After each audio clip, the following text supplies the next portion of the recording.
It was late, right around 8 p.m. For November, this meant that the shadows of the night were already engulfing the world. It wasn't cold out, though. The wind was gentle, and carried with it the smells of foliage thanks to the various gardens that littered the campus grounds. I sauntered along the sidewalks while admiring the weather. I loved the night, especially when the stars were out. Unfortunately, they couldn't be seen from here, even on the clearest of nights, since the college was located just outside the city. A friendly squirrel suddenly crossed my path, coming mere inches to my feet before looking up at me and chattering as though I had done it a misdeed.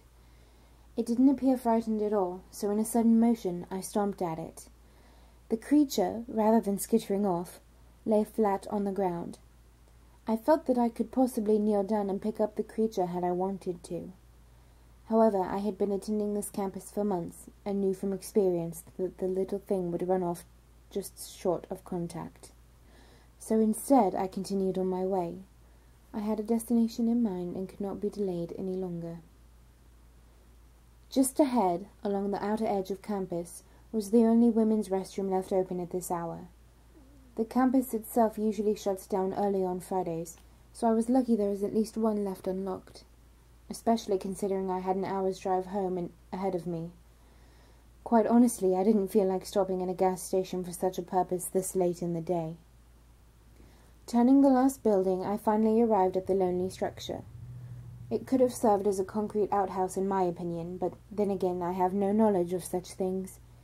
It was just a small building with a single purpose. I looked behind me as a gust of wind caught my attention. The parking lot was a few yards away, surrounded by the flat green lawn of the college. The campus buildings themselves were dark and shadowed, most of which were no longer holding classes at this time. When I saw no one there, I continued on my way. The door screamed in protest as I entered, rust-covered hinges flaking away in a flurry. The sound reverberated in the small room. As was normal for bathrooms, the floor was linoleum, the walls are bare white, and a single yellow light illuminated the 6 stalls lining the back wall. There were only 2 sinks and a single roll of paper towels hanging above a trash bin. I passed by, and as per usual chose the stall beside the handicapped. I always felt bad whenever I entered the handicapped stall, since it was designed for those who had trouble using the regular toilets. When I was younger, I took delight in the more spacious stall, but now I knew better.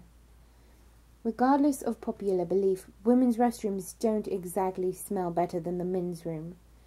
For various reasons, it always smelled worse. I would know. In high school, I had once been dared to enter every men's room on campus. I did, of course, being the daredevil I was. This time it smelled worse, as though something had died and been left to rot in the small hanging trash box along one of the stall walls.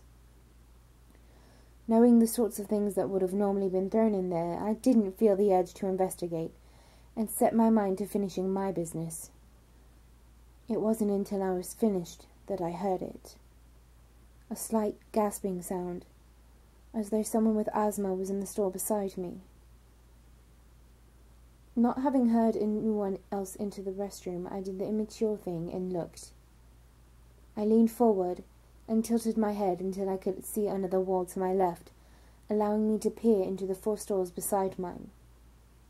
At first I didn't see anything. They were all empty, so I figured the sound was probably coming from the handicap stall beside me. Before I could turn my head, however, I noticed a pair of legs drop down from the stall at the far end. That's when I realized someone had been standing on the toilet in the first stall. The legs were bare, probably meaning the owner had on a dress or shorts. As for the missing shoes, I wasn't certain. People don't just wander the city shoeless. Not that I knew of, anyway. Relieved at finding the culprit, I sighed and closed my eyes, ready to sit up and leave when something else happened. A head popped down from the last stall, obviously belonging to the same person as the legs, although something had seemed off about her. She seemed to be a brunette, with wild, unkempt hair. Her skin was very pale, as though she hadn't seen the light of day in years. The features on her face were more prominent, thin and shadowed. She looked rather young to be attending college, maybe a high school freshman. Either way, her cheeks and eyes were unnaturally sunken in. Her eyes, however, appeared to be pure black. Now I was 4 stores away from her, and making all kinds of judgment calls on the girl when I realized I had just been caught peeping at her. This was rather embarrassing, so I immediately sat up, blushing furiously. Should I apologize? Do people do that in public restrooms? And what about her eyes? I shrugged off the last question, figuring it was just a figment of my imagination. They probably only looked that way because they were so far down that I couldn't see her properly. She most likely had some really dark brown eyes or something. I stood, prepared to leave the stall and promptly walk my embarrassment off when I heard something else. Something unusual.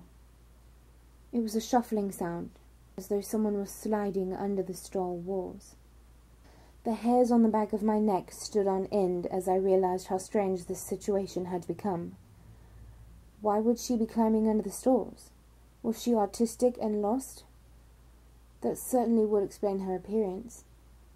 Maybe she wandered away from her guardian and decided to play in the women's restroom? It was never locked after all, even after hours. I decided I'd call the police and report her in case she was a missing person. I also didn't want to scare her off since she looked sickly and the poor thing was probably starving. So, resolving myself, I sat back down and leaned over, only to find the girl looking at me from 1 stall closer. I originally was going to try and get her name, but stopped dead as my eyes took in the sight of her. Her eyes were black all right, black as coal. Her skin was pale and cracked in places as though it had dried up and no longer held a drop of moisture.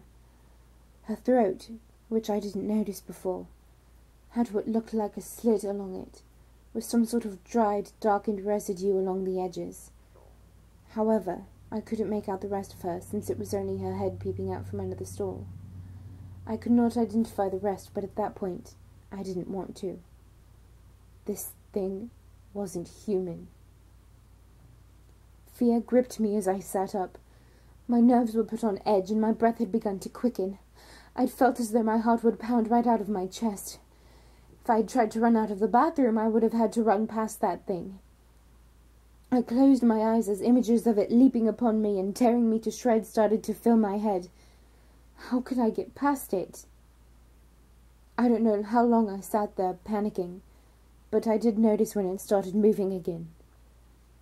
Although this time I heard thumping sounds, as though it were hitting the walls gently. My heartbeat skyrocketed as I had tried to remain calm, happy to have already done my business. For a moment, I considered just running past it. It was my only chance since I had no other options. Then I realized something. It stopped. I began to strain my ears to locate the creature by sound, but heard nothing. The gasping noises were gone, and I no longer heard the thing shuffling or banging along the floors and walls. Was it still there? I knew I had to look. There was a chance that it was standing by the exit now. Or worse, it could be just outside my store. I had to make my mind up quickly as I contemplated the possibilities. Eventually, I manned up and took one last look under the stores. I glanced to the left to find the thing missing. So, having unconsciously held my breath, I glanced towards the exit. Nothing. A wave of relief washed over me in time for a shuffling sound to my right to catch my attention. Before I could process what it was, I whipped my head around, fearing it to be staring back at me just inches away from the stall I never bothered to inspect, only to find a pair of hiking boots. It took me a moment to register this. There was someone in the handicapped stall. When did they get here? Oh, who cared? There was someone else there with me, and although I had no idea who this other person was, in the wake of that thing, I felt at ease knowing I wasn't alone anymore. As usual, my sense of relief was short-lived once I noticed the gasping sound coming from inside my store. I froze for what seemed like an eternity before I managed to glance up. There she was.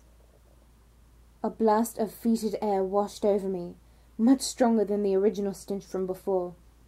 Her face was contorted in anger. Her wild hair was knotted up and flying about her head as those dark pits sneered into my very soul. Her mouth was molded into a fierce grimace, cracking her lips and revealing rotted teeth. It was then, while looking into that monster's eyes, that I came to a revelation. It was hungry, and it wanted me. That thought was the only motivation I needed to make a bolt for it. I slammed so hard into the stall door that the lock broke clean off as I stormed through the exit. I wanted to run to my car, to drive home, to curl up in my bed and pretend it was all a bad dream, and I would have if it weren't for the girl I nearly ran into. We nearly collided, but I managed to swerve out of her path just in time. This girl was wearing a rather trendy mini jacket, slightly torn jeans, and a white tank top. She gave me a strange look before going into the restroom. I should have said something, maybe warned her of what awaited in there. But as I stood once more, straining my ears to hear the slightest of sounds, silence fell upon me. A few more moments and I began to piece everything together. Realization flooded my thoughts as things began to make sense. Whoever was in the handicapped store must have had their feet pulled up when I first walked in. They were probably recording the sounds, hoping for screams. Or worse, they were filming me in the store. The other girl was probably some really well-dressed actor who was there to scare the crap out of any poor soul who wandered in. Well, screw them!